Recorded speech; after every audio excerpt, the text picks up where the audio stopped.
آج اللہ کے رسول صلی اللہ علیہ وسلم کی زوجہ ام المؤمنین سیدہ ریحانہ بنت زید رضی اللہ تعالی عنہا کا تذکرہ کرتے ہیں۔ یہ خاتون اصل میں یہودی قبیلے سے تھی، یہودی خاندان سے تھی۔ سیدہ ریحانہ بنت زید، ان کو سیدہ ریحانہ بنت زید بھی کہا جاتا ہے یا ریحانہ بنت شمعون یہ کہا جاتا ہے۔ بعض نے کہا کہ زید ان کے دادا کا نام تھا، اور بعض نے کہا کہ زید ہی والد تھا۔ تو سیدہ ریحانہ بنت زید کس طرح اللہ کے رسول صلی اللہ علیہ وسلم کی زوجہ بنی، ایک معروف واقعہ ملتا ہے نبی علیہ السلام کے زمانے کا جہاد، غزوہ، جس کو غزوہ احزاب کہا جاتا ہے۔ احزاب کا معنی ہوتا ہے حزب، یہ حزب کی جمع ہے۔ حزب کہتے ہیں لشکر کو، اور بہت سارے لشکر جمع ہو جائے تو اس کو کہا جاتا ہے احزاب۔ جنگ احزاب میں یہ ہوا تھا کہ سارے کافر جمع ہو کر آ گئے تھے مسلمانوں کو شکست دینے کے لیے، اور پھر اسی غزوے کو غزوہ خندق بھی کہا جاتا ہے۔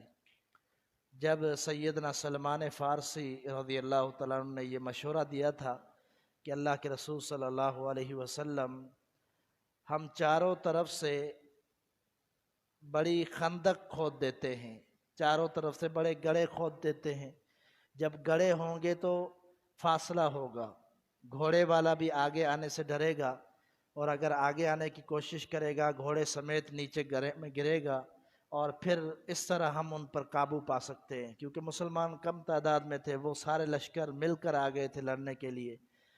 تو یہ سخت محاصرہ تھا، تقریباً 15 دن تک، اور بعض روایت کے مطابق مہینے سے بھی زیادہ وقت گزر گیا۔ صحابہ اکرام بھی پریشان، اللہ کے رسول صلی اللہ علیہ وسلم بھی کفار کا اسی طرح مقابلہ کر رہے تھے، باہر نہیں نکل سکتے تھے۔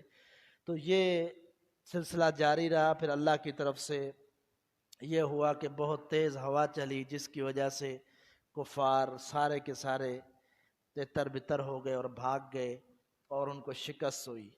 جب اللہ کے رسول صلی اللہ علیہ وسلم اس سے فارغ ہوئے غزوے سے، آپ گھر تشریف لائے سید عائشہ رضی اللہ تعالیٰ عنہا کے حجرے کے اندر، اور آپ صلی اللہ علیہ وسلم نے اپنی زرہ اتاری، آپ نے غسل فرمایا، اور ابھی فارغ ہوئے تھے، ابھی ریسٹ کرنے کے لیے تیاری کی تھی کہ جبریل امین تشریف لائے۔ انہوں نے کہا، اے اللہ کے نبی، کیا آپ نے ہتھیار اتار دیے؟ آپ نے زرہ بھی اتار دی، لیکن میں نے ابھی تک ہتھیار نہیں اتارے، میں نے ابھی تک زرہ پہنی ہوئی ہے۔ یعنی یہ ہوتا تھا کہ اللہ تعالیٰ مسلمانوں کی مدد کے لیے فرشتوں کو بھی بھیج دیتا تھا، تو فرشتے بھی لڑتے تھے، جہاد کرتے تھے کافروں کے خلاف۔ تو سیدنا جبریل نے کہا، میں نے ابھی تک تیاری نہیں چھوڑی، میں نے ابھی تک کوئی اسلحہ نہیں چھوڑا، میں تو تیار ہوں، ابھی اللہ کا حکم لے کر آیا ہوں کہ جو بنو قریظہ قبیلہ ہے، یہودیوں کا قبیلہ بنو قریظہ، مدینہ کے قریب رہتے تھے یہودیوں کے قبائل، نبی صلی اللہ علیہ وسلم نے ان سب کے ساتھ صلح کی تھی، اور صلح اس بات پر کہ اگر دشمن حملہ کرے گا تو ہم مل کر ان سے لڑیں گے، یہ صلح تھی۔ لیکن انہوں نے کیا کیا، انہوں نے دیکھا کہ دشمن بہت زیادہ ہے، اب مسلمانوں کو ویسے ہی شکست ہو جانی ہے، انہوں نے اپنا وعدہ توڑ دیا، اور مسلمان پہلے ہی مشکل میں تھے، اور انہوں نے اندر سے اور تکلیف بڑھا دی، انہوں نے اندر سے حملے کرنا شروع کر دیے۔ تو جبریل امین نے کہا، اللہ فرماتا ہے کہ ہتھیار نہیں اٹھاؤ، بلکہ ابھی چلو بنو قریظہ کہ قبیلے کی اینٹ سے اینٹ بجانی ہے۔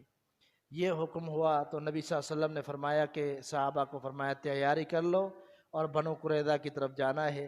اور ظہر تک یہ معاملہ ہوا تھا، اللہ کے رسول صلی اللہ علیہ وسلم ظہر تک گھر پہنچ گئے تھے، اور ظہر کے بعد عصر کے وقفے تک، عصر جا کر بنو قریظہ میں پڑی گئی، اس وقفے تک وہاں پہنچ گئے، اور پھر انہوں نے محاصرہ کر لیا بنو قریظہ کا صحابہ اکرام نے اللہ کے رسول کے حکم پر۔ تو بنو قریظہ اپنے قلعوں کے اندر چھپ گئے تھے. یہ یہودیوں کا قبیلہ تھا، ان کے اندر جنگجو بھی تھے، 700 جنگجو تھے، اور بھی لوگ تھے. یہ چھپ گئے اپنے قلعوں کے اندر. ان کا بھی محاصرہ کافی دن تک رہا. پھر یہ ڈر گئے اور انہوں نے صلح کے لیے کہا اور باہر نکلے تو ان کو قیدی بنا لیا گیا. جب قیدی بنا لیا گیا تو انہوں نے کہا ہم سعد بن معاذ کا فیصلہ مانیں گے، سعد بن معاذ رضی اللہ تعالیٰ عنہ کا فیصلہ مانیں گے. سعد بن معاذ وہ زخمی ہو گئے تھے اور انہوں نے کہا تھا اللہ مجھے زندگی دینا تاکہ میں ان کے جتنے بھی کافر ہیں جنہوں نے ہمارے ساتھ یہ کیا ہے معاملہ، ان کا انجام اپنی آنکھوں سے دیکھ سکوں. اللہ تعالیٰ نے ان کو زندگی دی اور سیدنا سعد رضی اللہ تعالیٰ عنہ زخمی ہو گئے. ان کے بازو میں گہرا زخم آیا تھا، خون بہت تیزی سے بہہ رہا تھا، اور جب انہوں نے دعا کی تو اللہ نے خون کو روک دیا. نبی صلی اللہ علیہ وسلم نے فرمایا کہ مسجد نبوی کے صحن میں سعد کا خیمہ بنا دو تاکہ ہم بار بار ان کی عیادت بھی کرتے رہیں. تو مسجد نبوی میں خیمہ تھا، سعد کا زخمی حالت میں تھے. اور پھر ان سے جب مشورہ کیا گیا انہوں نے کہا میرا مشورہ یہی ہے کہ ان کے جوانوں کو سب کو قتل کر دو، ان کا انجام یہی ہونا چاہیے. حالانکہ ان کے قریبی تھے لیکن مسلمان تھے، ان کو اسلام کی غیرت تھی. انہوں نے کہا ان کے سارے جو مرد ہیں لڑائی کرنے والے ان کو قتل کر دو، باقیوں کو قیدی بنا دو. اللہ کے رسول صلی اللہ علیہ وسلم نے فرمایا کہ اے سعد تو نے وہی فیصلہ کیا ہے جو اللہ نے عرش پر فیصلہ کیا تھا، تو نے وہی فیصلہ کیا ہے. تو نبی علیہ السلام نے حکم دیا، ان کے مردوں کو قتل کر دیا کیا جو جنگجو تھے. اور پھر یہ ہوا کہ تقسیم ہوئی مال غنیمت کی، اس کے اندر عورتیں بھی تھیں، اس کے اندر اور بھی بہت سارا اسلحہ تھا.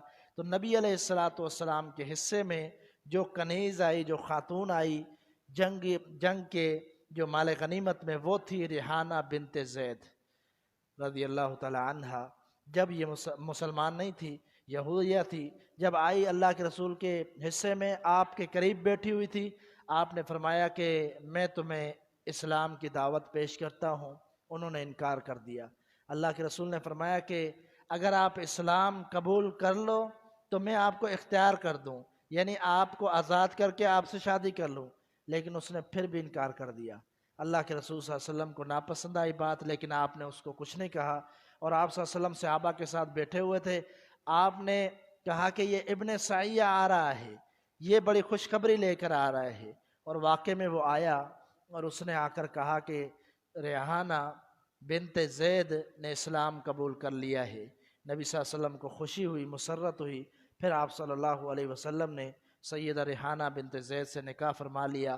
تو یہ اللہ کے رسول صلی اللہ علیہ وسلم کو مال غنیمت کے طور پر ملی تھی، اور یہ آپ صلی اللہ علیہ وسلم کی لونڈی تھی، یعنی خادمہ جس کو لونڈی کہا جاتا تھا، جو مال غنیمت میں عورت ملتی تھی. تو آپ صلی اللہ علیہ وسلم نے ان کو اختیار کر لیا، آپ نے ان سے نکاح کر لیا. تو سیدہ ریحانہ رضی اللہ تعالی عنہ سے نبی صلی اللہ علیہ وسلم نے محبت میں یہ الفاظ بھی کہے تھے کہ اے ریحانہ اگر آپ مجھ سے مطالبہ کرتی تو میں بنو قریظہ کے سارے لوگوں کو رہا کر دیتا، اگر آپ مطالبہ کرتی. لیکن انہوں نے ایسا کوئی مطالبہ نہیں کیا تھا. تو اللہ کے رسول صلی اللہ علیہ وسلم کی یہ 90 نمبر پر زوجہ تھی جو ام المؤمنین قرار پائی. حالانکہ حقیقت میں یہودیہ تھی، لیکن مسلمان ہونے کی وجہ سے ان کو اتنا مقام ملا کہ وہ ام المؤمنین قرار پائی. اللہ تعالیٰ سے دعا ہے سمجھ کی توفیق عطا فرمائے. وما توفیق اللہ.